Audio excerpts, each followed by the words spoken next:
Eh bien, Maurice Ranet, il me semble que chez vous, le choix du métier que vous avez fait est autant, vous l'avez fait peut-être autant par intérêt professionnel que comme une façon de vivre. Est-ce que je me trompe?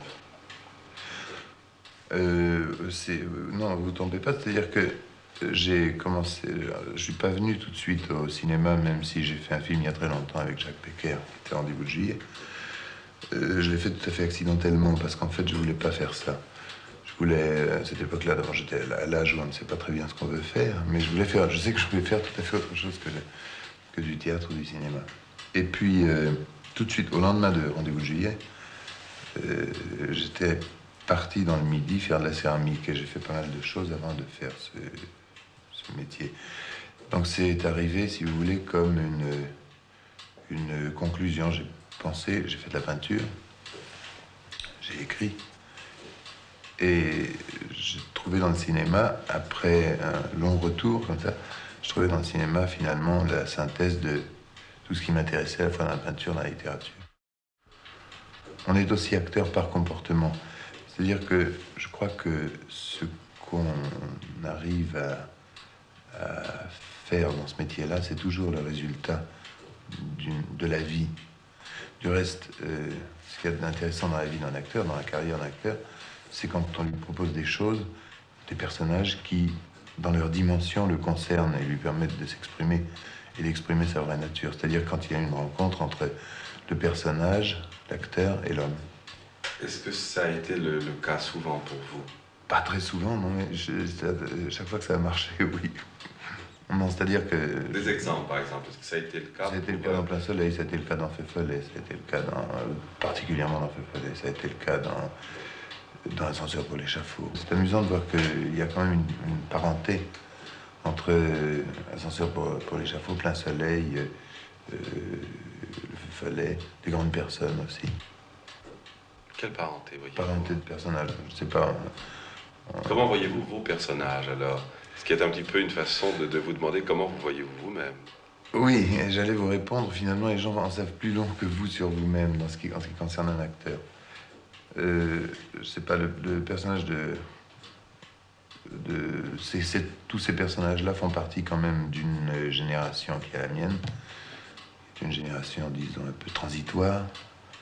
Et tous ces personnages sont à la fois buveurs, dans le sens de l'humour, et ont un arrière-goût un peu amer de désespérance dans la bouche. Mmh. Qui tient à quoi? Qui tient à l'époque, évidemment, qui tient à des conditions particulières disons, d'une certaine façon parisienne de vivre, ou qui tient à des causes plus profondes, selon vous? Parisienne, peut-être, enfin, ce sont quand même des personnages qui sont un peu issus de la littérature bourgeoise, qui sont issus je ne parle pas seulement de Dreux La Rochelle, mais enfin puis aussi qui sont fonction des circonstances de la génération qui avait 17 ans à la fin de la guerre, trop jeune pour avoir fait la guerre et trop vieux pour l'avoir vécu en enfant. De plus en plus, cette génération se fusionne avec celle qui suit. Mais il y a vraiment eu pendant 10 ans ou 15 ans, ces 5 ans très graves. Enfin, les gens qui avaient 12 ans à la fin de la guerre et ceux qui avaient 17 ans, 18 ans à la fin de la guerre.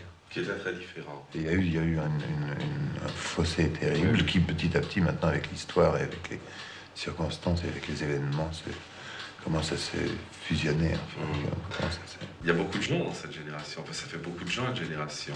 Oui, il y a beaucoup de gens. Il y a notamment un de nos porte-paroles qui était Roger Ninier, qui a écrit des choses fort belles sur cette génération.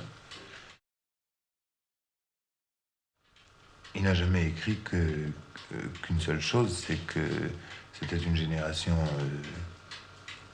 disons, sacrifiée parce que nous n'avions pas eu tellement de mythes devant nous, nous n'avons pas eu tellement de gens sur qui nous appuyer. Je dirais que peut-être en ce sens l'avenir nous appartenait. Mais... Ni beaucoup de choses à croire, dans lesquelles croire aussi. Oui. Est-ce que vous pensez qu'il y a une crise de la foi? Est-ce que vous pensez que croire à quelque chose est important? Oui, sûrement. Et il y a sûrement une crise de la morale en ce moment. Au moment où vous jouiez Feu Follet, l'idée du suicide ne vous a pas un peu obsédé, un peu hanté? Pas du tout. Si vous voulez, sur un tout autre plan, mais pas du tout mécaniquement Oui. par rapport. C'est pas moi qui obéis aux personnages que je joue, ce sont mes personnages qui doivent m'obéir. Ça, c'est une belle réponse de comédien. C'est peut-être aussi la raison pour laquelle vous voulez être metteur en scène. Oui, sans doute. Si vous voulez que les personnages vous obéissent. Oui, puisque je vous ai dit tout à l'heure qu'un personnage pour un acteur, c'est une limite dans laquelle il s'exprime. Et ça n'est pas un costume qu'il se met sur le dos.